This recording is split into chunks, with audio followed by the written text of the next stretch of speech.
ಬಸವ ಕಲ್ಯಾಣದಲ್ಲಿ ಯಾವ ಥರ ಓಪನ್ ಆಗಿ ಏನು ಭ್ರಷ್ಟಾಚಾರ ನಡೀಲತ್ತದ ಅದ್ರ ಬಗ್ಗೆ ಇದು ಎಲ್ಲ ನೋಡಿದ ಭಾಳ ಒಂದು ನೋವು ಆಗ್ತದೆ. ಏನಂದ್ರಪ್ಪ, ಯಾವ ಥರ ಸಿಸ್ಟಮ್ ನಡೀತದ, ಯಾರು ಹೇಳೋರಿಲ್ಲ ಕೇಳೋರಿಲ್ಲ, ಎಲ್ಲ ಒಂದು ಕರೆಕ್ಟಾಗಿ ಸಿಸ್ಟಮ್ ಅದ. ಅಲ್ಲಿಂದ ಒಂದು ಜನಪ್ರತಿನಿಧಿಗಳು ಅರ, MLA ಅರ, MP ಅರ, ಮಿನಿಸ್ಟರ್ ಅರ, ಥೋಡಿನೇ ಇದು ಅದ. ಎಲ್ಲ ಆಡಳಿತ ಆಫೀಸರ್ ಕಡೆಗೆ ಏನಿಲ್ಲ. ಈಗ ಎಲ್ಲರೂ ಓಪನ್ ಆಗಿ ಜನರ ಬಲ್ಲಿ ಹಿಂಗೆ ಸುಲಿಗೆ ಮಾಡ್ಲತ್ತಾರ, ಲೂಟಿ ಮಾಡ್ಲತ್ತಾರ.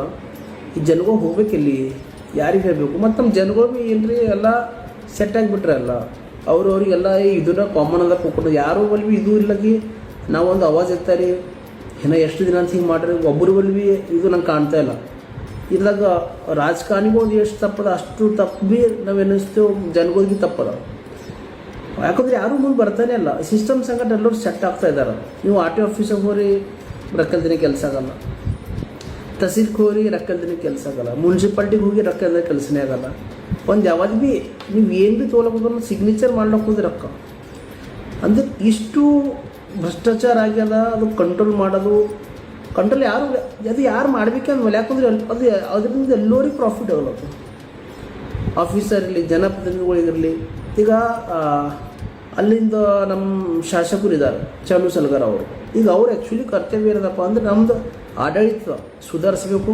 ಯಾಕಂದ್ರೆ ಅವರಲ್ಲಿ ಸರ್ಕಾರ ಇರಲಿ ಬಿಡಲಿ ಅದು ಸೆಕೆಂಡ್ರಿ. ಆಡಳಿತ ಅಲ್ಲಿಂದ ಜನರು ಏನದಪ್ಪ ಅಂದ್ರೆ ಅವರಿಗೊಂದು ಅವಕಾಶ ಕೊಟ್ಟಿದ್ದಾರೆ, ಅವ್ರ ಮೇಲೆ ಒಂದು ವಿಶ್ವಾಸ ಮಾಡಿ ಅವರಿಗೆ ಆಯ್ಕೆ ಮಾಡಿದ್ದಾರೆ. 90,000ಕ್ಕಿಂತ ಜಾಸ್ತಿ ಅವ್ರಿಗೆ ಓಟ್ ಬಿದ್ದಾವೆ. ಅಷ್ಟು ಅವ್ರಿಗೆ ವಿಶ್ವಾಸ ಯಾವಾಗ ಕೊಟ್ಟು ಜನರಿಗೆ ಅವ್ರಿಗೆ ಆರಿಸ್ಯಾರ. ಬಟ್ ಅವ್ರ ಕರ್ತವ್ಯ ಅದಕ್ಕೆ ಅದೇ ಜನಗಳಿಗೆ ಏನದಪ್ಪ ಅಂದ್ರೆ ಒಂದು ಯಾವ್ದು ಭೀ ನೀವು ಆಫೀಸರಿಗೆ ಹೋಗಿ ಯಾವುದೇ ಆಫೀಸಿಗೆ ಹೋದ್ರೆ ಅಲ್ಲಿಂದ ಕೆಲಸಗಳು ರೊಕ್ಕ ಇಲ್ದೇ ಆಗಬೇಕು. ಅವಾಗ ಮಾತ್ರ ನಿಮ್ದು ಏನದಪ್ಪ ಅಂದ್ರೆ ಒಂದು ಪ್ರಾಪರಾಗಿ ನಿಮ್ಗೊಂದು ವ್ಯಾಲ್ಯೂ ಸಿಗ್ತದೆ. ಮತ್ತು ಒಂದು ಜನಪ್ರತಿನಿಧಿ ಆಗಿದ್ದು ಈ ನಿಮ್ಗೊಂದು ಹೆಮ್ಮೆ ಆಗ್ತದೆ. ನೀವು ಯಾವುದೇ ಪಕ್ಷದವರಿರಲಿ, ಬಟ್ ಎಲೆಕ್ಷನ್ ಆಗೋಣ ಇದೇ ಥರ ಭ್ರಷ್ಟಾಚಾರ ಎಲ್ಲ ಕಡೆ ನಡೀತಾ ಇದೆ ಅಂದ್ರೆ ನಮ್ಮ ಜನಗೂ ಅನ್ನೆಸೆಸರಿ ಎಲ್ಲ ಕಷ್ಟಪಡ್ಲತ್ತಾರ ಅಂದ್ರೆ ಅದು ನೀವು ನೋಡ್ಕೊಂಡು ಇರ್ತೀರಂದ್ರೆ ಅದು ನನಗೆ ಅನಿಸ್ತದೆ you are not good MLA. So ನೀವು ಇದ್ರ ಬಗ್ಗೆ ನಾ ನೇರವಾಗಿ ಶಾಸಕರಿಗೆ ಹೇಗೆ ಬಯಸ್ತೀನಿ, ಇದ್ರ ಬಗ್ಗೆ ನೀವು ಗಮನ ಹರಿಸಿರಿ. ನೀವು ಅಲ್ಲಿ ಭಾಳ ಎಲ್ಲ ಕಡೆ ಓಡಾಡ್ಲತ್ತೀರಿ, ಬಟ್ ಇದು ಯಾಕೆ ಹೋಗಿ ಹಿನ್ನತ್ತಕ್ಕ ನಂಗೆ ಅದು ಗೊತ್ತಾಗಿಲ್ಲ. ಎಲ್ಲ ಹಳ್ಳಿ ಊರಿಗೆ ನಡೆದಿರಿ, ಎಲ್ಲ ಜನಗಳಿಗೆ ಮಾತಾಡ್ಲತ್ತೀರಿ.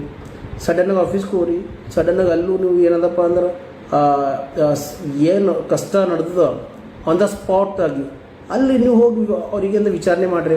ಸಂಬಂಧಪಟ್ಟ ಅಧಿಕಾರಿಗಳು ಯಾರು ನಿಮ್ಗೆ ಕಾಣಿಸ್ರು ರೊಕ್ಕ ತುಂಬ ಹಂಚಿರಿ, ಸಸ್ಪೆಂಡ್ ಮಾಡಿಸ್ರಿ. ಇದು MLA ಬಲ್ಲಿ ಭಾಳ ಪವರ್ ಅದ. ಸರ್ಕಾರ ಇಲ್ಲಿ ಬಿಲ್ಡ್ ಇದು ಸೆಕೆಂಡ್ರಿ. MLA ಬಲ್ಲಿ ಭಾಳ ಪವರ್ ಅದ. MLA ಏನೂ ಮಾಡ್ಬೋದು. ಧನ್ಯವಾದ.